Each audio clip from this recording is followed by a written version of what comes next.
அதேபோன்று சில பொருட்கள் காலாவதி திகதி ஆன நிலையிலே காணப்பட்ட பொருட்களை இந்த இடத்துல நிறுவனங்களுடைய எதிர்கால வியாபார நடவடிக்கைகள் கருதி வழக்குகள் பதிவு செய்கின்ற பட்சத்திலையும் அதே சமயத்தில் நிறுவனங்களுடைய பெயர்களையும் நான் இந்த காணொலியிலிருந்து அகற்றியிருக்கிறேன்.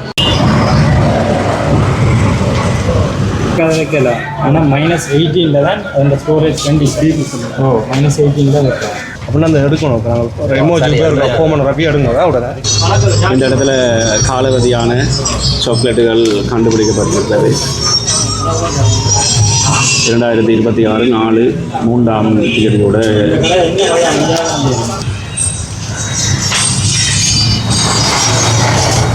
இன்றைய தினம் யாழ் நகர பகுதியிலே அமைந்திருக்கக்கூடிய உணவகங்களுடைய தரத்தினை ஆய்வு செய்கின்ற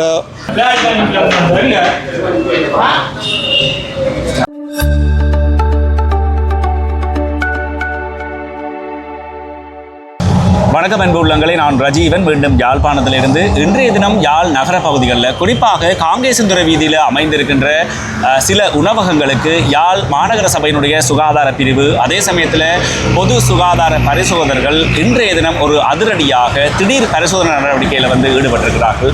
அதைத்தான் இந்த இடத்துல காணொலியாக பதிவு செய்திருக்கிறேன். வணக்கம், நான் யாழ் மாநகர சபையுடைய சுகாதார குழு தலைவர். இன்றைய தினம் யாழ் நகர பகுதியிலே அமைந்திருக்கக்கூடிய உணவகங்களுடைய தரத்தினை ஆய்வு செய்கின்ற ஒரு திடீர் விஜயம் ஒன்றை யாழ் மாநகர சபையுடைய MOH பகுதியில் இருக்கின்ற சுகாதார பரிசோதகர்கள் இணைந்து எங்களுடைய மாநகர சபை கௌரவ உறுப்பினர்களும் இணைந்து ஒரு ஆய்வு ஒன்றை மேற்கொள்வதற்காக இருக்கின்றோம். உங்களுக்கு தெரியும், எங்களுடைய சித்திரை புத்தாண்டு வர இருக்கின்ற இந்த நேரத்திலே பெருமளவான மக்கள் யாழ் நகர பகுதிக்கு வருகை தருவார்கள். எனவே அவர்களுடைய சுகாதார நலன் கருதி இந்த உணவகங்கள் சரியான முறையில் இயங்குகின்றனவா, தொடர்ச்சியாக அவர்கள் அந்த உணவு கையாளுகின்ற விடயங்களை சரியாக செய்து கொண்டிருக்கிறார்கள் என்பது சம்பந்தமான ஒரு கண்காணிப்பு நடவடிக்கையாக இந்த விடயத்தை நாங்கள் இன்று ஆரம்பித்திருக்கின்றோம். அது மாத்திரமல்ல, உணவு தரப்படுத்தலிலே A தரம், B தரம், C தரம் என்ற 3 தரங்களிலே உணவகங்கள் இங்கே இயங்கிக் கொண்டிருக்கின்றன. தொடர்ச்சியாக நாங்கள் அந்த C தரத்திலே இயங்குகின்ற உணவகங்களை அப்படியே வைத்திருக்க முடியாது. அவர்கள் உணவு கையாளுகின்ற அந்த முறையிலே இருக்கின்ற குறைபாடுகள்லாம் அந்த C தர உணவகங்களாக இயங்குகின்றன. அவற்றை நாங்கள் B தரத்துக்கு அல்லது A தரத்துக்கு தரம் உயர்த்த வேண்டிய ஒரு கட்டாய தேவைப்பாடு எங்களுக்கு இருக்கின்றது.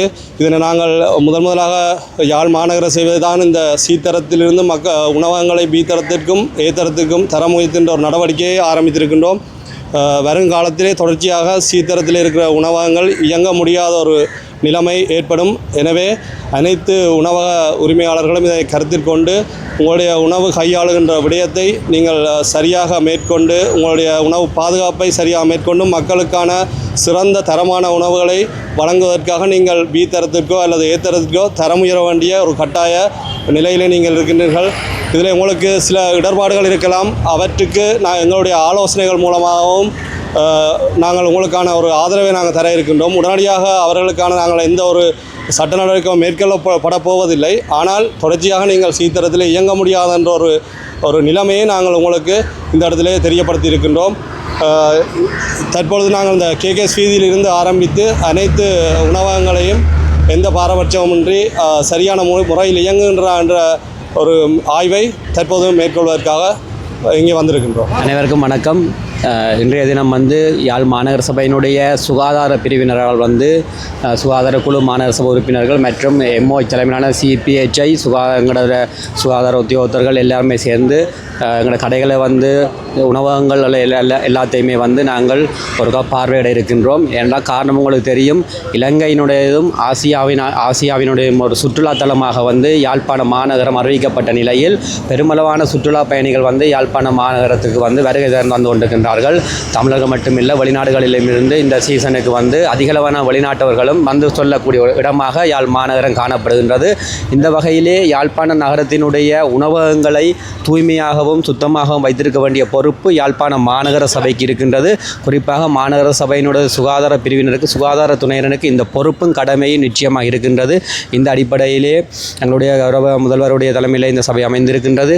ஆகவே இந்த சுகாதார குழுவினுடைய இந்த நடவடிக்கை என்பது நிச்சயமாக தேவையான ஒன்று என்றால் பெருமளவான சுற்றுலா பயணிகள் இந்த இடத்திலே இந்த இனிவரும் காலங்களிலே வர இருக்கின்றார்கள் இந்த சீசனிலேயே. ஆகவே இந்த உணவகங்களை இன்றைய தினம் வருடம் வர இருக்கின்றது. இந்த வருட காலத்திலே புது வருடத்தை நோக்கி நாங்கள் நகர்ந்து கொண்டிருக்கின்றோம். இந்த காலத்தில் உணவகங்களை தரமாக வைத்திருக்க வேண்டிய பொறுப்பும் கடமையும் யாழ்ப்பாணம் மாநகர சபைக்கு இருக்கின்ற காரணத்தினால் நாங்கள் சுகாதார குழுவினூடாக எங்களுடைய கௌரவ உறுப்பினர்கள் மற்றும் எங்களுடைய சுகாதார பிஹெச்ஐமார் அனைவருமே நாங்கள் வந்திருக்கிறோம். நாங்கள் தொடர்ச்சியாக இதை ஆரம்பித்து பணிப்போம். யாழ் காங்கேசந்துறை வீதியில் இருக்கிற பல உணவகங்களுடைய பெயர்களை இந்த இடத்துல இருந்து நான் அகற்றியிருக்கிறேன். குறிப்பாக அவர்களுடைய எதிர்கால வியாபார நலன் கருதி இந்த செயல்பாடை செய்திருக்கிறேன். இந்த கள விஜயத்தினுடைய நோக்கம் குறிப்பாக காங்கேசந்துறை வீதியில் இருக்கிற உணவகங்கள் மாத்திரமில்லாமல் யாழ்ப்பாணத்தில் இருக்கிற உணவகங்கள் தரத்தை மேம்படுத்த வேண்டும். இந்த காணொலியை பார்க்கின்ற உணவக உரிமையாளர்கள் தங்கள் தரங்களையும் மக்களுக்கு செய்கின்ற சேவைகளையும் மேம்படுத்த வேண்டும் என்பதற்காகவும், அதே சமயத்தில் பொருட்களை வாங்குகின்ற மக்களும் விழிப்பாக காலவாதியாக இருக்கிறதா இல்லையா என்று பார்த்து வாங்க வேண்டும் என்பதற்காகவே இந்த காணொலி பதிவு செய்யப்படுகிறது. இந்த திடீர் கள விஜயத்தின் போது யாழ் மாநகர சபையால் வியாபார நிறுவனங்களுக்கு உணவகங்களுக்கு ஆலோசனைகள் வழிகாட்டல்கள் ஏன் எச்சரிக்கைகள் கூட விடுக்கப்பட்டிருந்தது. சில விடயங்களை இந்த காணொலியில் இருந்து தவிர்த்திருக்கிறேன்.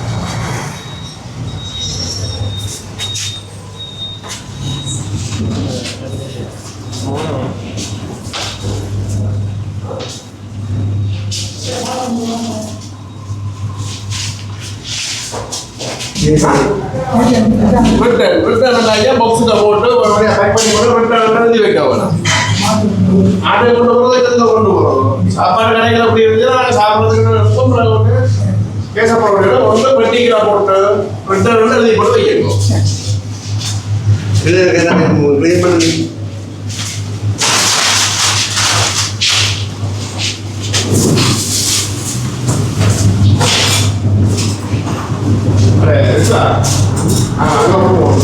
யாழ் காங்கேசந்துறை வீதியில் அமைந்திருக்கின்ற வியாபார ஸ்தாபனம் ஒன்றில் காலாவதியான சாக்லேட்டுகள் கண்டுபிடிக்கப்பட்டு உடனடியாக வழக்கும் பதிவு செய்யப்பட்டது.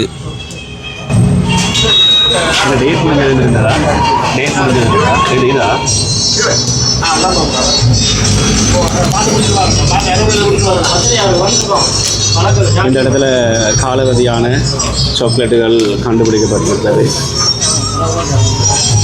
2026 தேதியோட இந்த உணவு பண்டம் தேதி முடிவடைகிறது.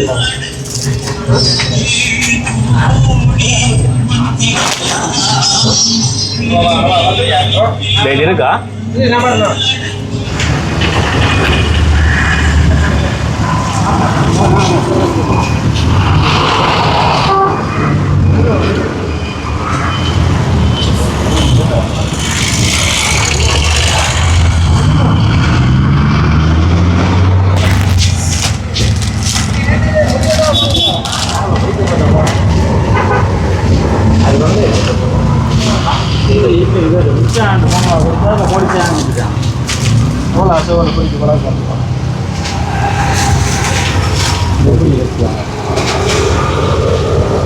மிட்டாய் தெரியுங்க. நான் கோல்காம இழுத்தடிச்சேன். அதெல்லாம் ஓடிச்சாங்க.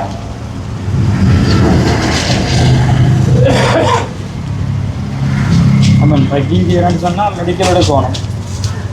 தெரியும், எனக்கு மினி மார்க்கெட்டுக்கு 2 ஐடென்டி கார்டு சைஸ் போட்டோட வரும். அந்த இது லேபிளிங் ரெகுலேஷன் இது கண்டுபிடிங்க இருக்கு. என்னோட தொடர்பு வந்து இல்லை நம்ம லேபிள் அடிக்கணும் மட்டும் தான் இருக்கும். சரி, உங்களோட வாட்டர் செய்ய என்ன வேண்டு ப்ராடக்ட் அது இவங்கெல்லாம் பேக் பண்ணியிருக்கிறாங்க. நீங்கள் சரிங்களே அப்படின்னா அந்த எடுக்கணும். ஒரு எமோஜி பேர் ஃபோன் ரப்பி எடுங்க உடனே. மற்ற இது என்ன சாமான் உள்ளூர் உற்பத்தி கொடியல் மாட்டேன்னு அவரோட போட்டிருக்கு. பேர் கட்டாயம் 2 மொழியில இருக்கும். சரி, உள்ளூர் உற்பத்தி 2 ஹைலைட் பண்ணக்கூடாது. பொது பேர் ஒடியல் மாண்டா ஒடியல்மா 2 மொழியில இருக்கும். உற்பத்தி தேதி காலாவதி தேதி முடிவு தேதி 2 மொழியில இருக்கவும். அடுத்தது நிறைய தயாரித்தது விற்பனையாளர்கிட்ட பேர் முகவரி குறிப்பிடப்பட்டிருக்கணும். அதை விட உங்களோட கடைக்கு ஏதாவது பொது பேர் இருக்குமெண்டா அது மேலே போடலாம் ட்ரேட் நேம். சரி, கொழும்பு கம்பெனியெல்லாம் சைடாக தான் அடித்து தரேன். கம்பெனியில் நேம் கிடக்குது. என்னென்ன இன்க்ரீடியன்ஸ் இருக்குது, என்ன உங்களோட பதிவிலக்கம் இருக்குது, 2 பொதுப்பேர் கிடக்குது. சரி, பொதுப்பேர் 3 மொழியில் போட்டுருக்குறாங்க. உற்பத்தி தேதி, காலாவதி தேதியெல்லாம் போட்டிருக்கிறாங்க. நீங்கள் அதை சரியான முறையில் செய்யலாம்.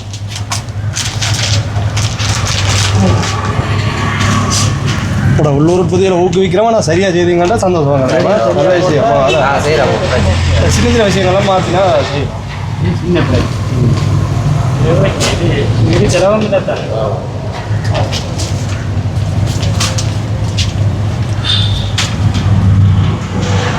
இது அவன் அங்கே பச்சை எந்தேருந்து எல்லாத்தையும் நீங்கள் உடைச்சி பேக்கெட்டில் கொட்டி போட்டு சரியான முறையில் லேபிள் அடித்து போட்டு பேக் பண்ணலாம். சரி, எல்லாத்தையும் முன்னாடியாக எல்லாத்தையும்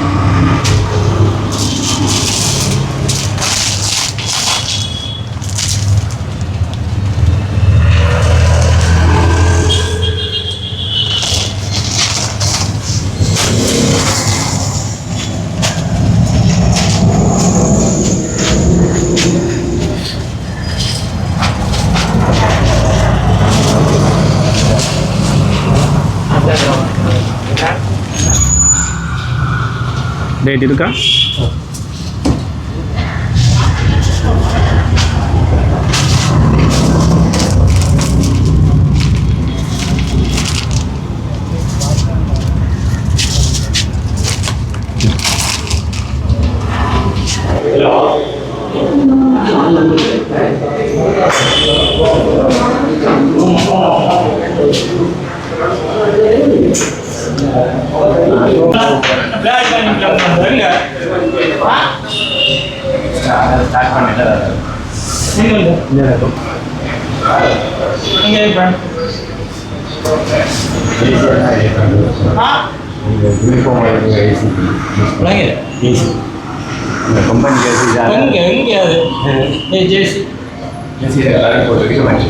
ஏப்ரன் போடுங்க. அங்கே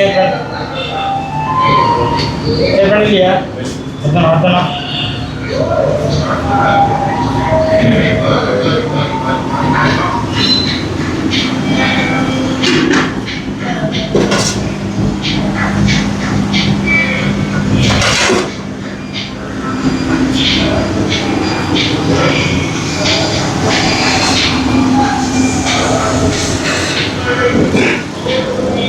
யாரும் ஊக்குங்க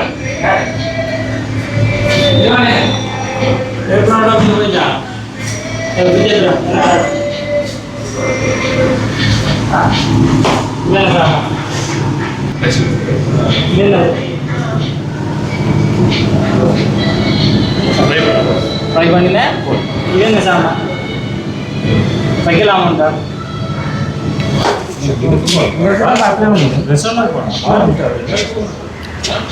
மாருக்கு நேராக டெக்ஸா போட்டு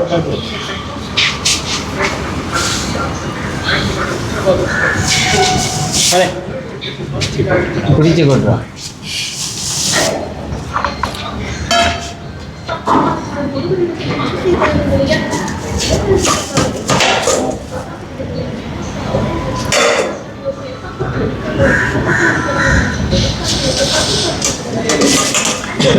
இப்போ சமைச்சது சமைக்காத எதுவுமே வெளியில் வைக்கலாம்.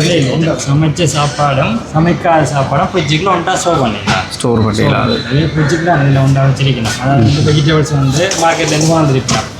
கெமிக்கல் இருக்கும், புழு இருக்கும், எல்லாம் இருக்கும். அதோட நேரம் சமைச்ச சாப்பாடு வந்து ப்ளஸ் கண்டாமினேட்டட் ஆகிடும். சமைச்ச சாப்பாடும் பழுதா போயிடும். அதாவது ஸ்டோவ் பண்ணா -18 டிகிரி சீட்டில் தான் ஸ்டோவ் பண்ணணும். டீப் ஃப்ரிட்ஜுக்குள்ள தான் ஸ்டோவ் பண்ணணும். ரிப்பேர் பண்ணாக்க 2 ஹவர்ஸுக்கு முன்னாடி வெளியில் எடுப்போம். இது அப்படி இல்லை தான், ரெண்டாக ஸ்டோவ் பண்ணிக்கலாம். அதே இந்த சம்பளத்தோட நான் இந்த ப்ராடக்டை அழிக்கிறேன். அதை அழிக்கிறேன்.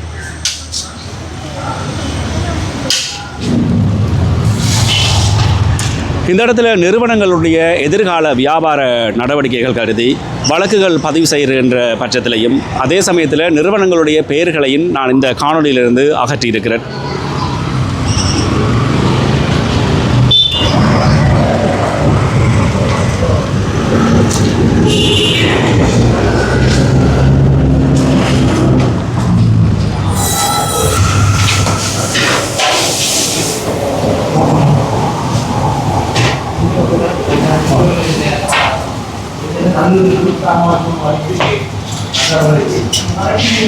இன்னைக்கு போகும்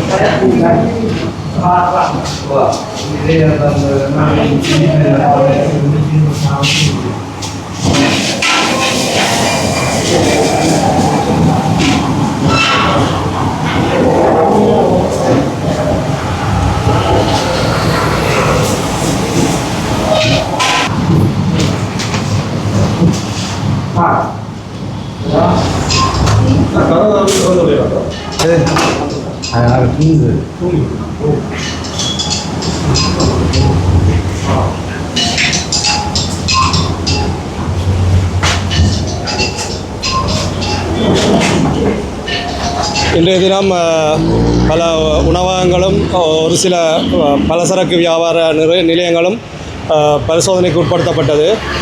சில உணவகங்களிலே குறைபாடுகள் காணப்பட்டு உடனடியாக அவற்றை நிவர்த்தி செய்வதற்கான வழிமுறைகள் அவர்களுக்கு கூறப்பட்டது. சில உணவுப் பொருட்கள் அழித்தொழிக்கப்பட்டது.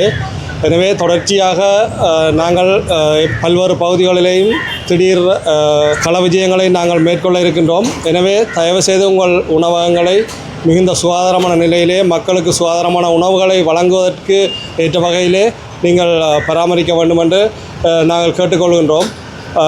ஏற்கனவே இன்று நாங்கள் பார்வையிட்ட உணவகங்களில் சில திருத்த வேலைகள் இருந்தன. அவர் தொடர்பாக உடனடியாக அந்த வேலைகளை முடித்து எங்களுடைய மாநகர சபையினுடைய எம்ஓஹெச் பகுதிக்கு தெரியப்படுத்தி நாங்கள் மீண்டும் கள விஜயம் செய்து அதனை உறுதிப்படுத்தி அவர்களுக்கான அந்த சான்றிதழ்களை வழங்குவதற்காக இருக்கின்றோம்.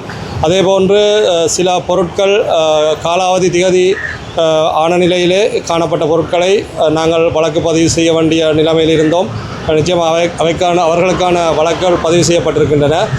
உங்கள் வியாபார நிறுவனங்களையும் தயவு செய்து கொஞ்சம் நீங்கள் கண்காணிப்பில் வைத்துக் கொள்ளுங்கள். காலாவதியான உணவுப் பொருட்களாக இருக்கலாம், குடிவகைகளாக இருக்கலாம், குளிர்பானங்களாக இருக்கலாம், அனைத்து பொருட்களையும் அதனுடைய காலாவதி திகதிகளை நீங்கள் பரிசோதித்து அவற்றை அகற்றி அதற்கென்று ஒதுக்கப்பட்ட ஒரு தனியான இடத்தில் நீங்கள் வைத்துக்கொள்வதன் மூலமாக உங்கள் வியாபார நிலையங்களை நீங்கள் பாதுகாத்து கொள்ள முடியும். மக்களுக்கு சரியான உணவுப் பொருட்களை வழங்க முடியும்.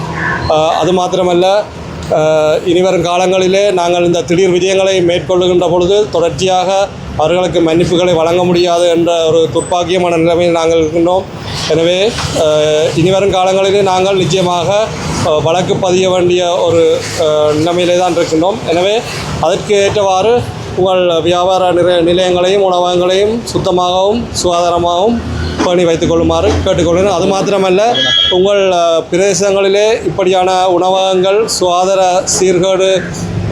சீர்கேட்டுடன் இயங்கி வருவதாக நீங்கள் அறிந்தால் என்னுடைய தொலைபேசி இலக்கத்துக்கு தெரியப்படுத்தினால் உடனடியாக நாங்கள் பொது சுகாதார பரிசோதகருடன் அந்த இடத்துக்கு விஜயம் செய்து அது தொடர்பான நடவடிக்கைகளை உடனடியாக எடுத்து மக்களுக்கான பாதுகாப்பை நாங்கள் வழங்குவதற்கு தயாராக இருக்கின்றோம். எனது தொலைபேசி இலக்கம் 077 56 31 56 2 என்ற இலக்கத்துக்கு தொடர்பு கொண்டால் உடனடியாக நாங்கள் மக்களுக்காக சேவையாற்றுவதற்காக எந்த நேரமும் தயாராக இருக்கின்றோம் என்பதை உங்களுக்கு தெரிவித்துக் கொள்கிறேன். நன்றி.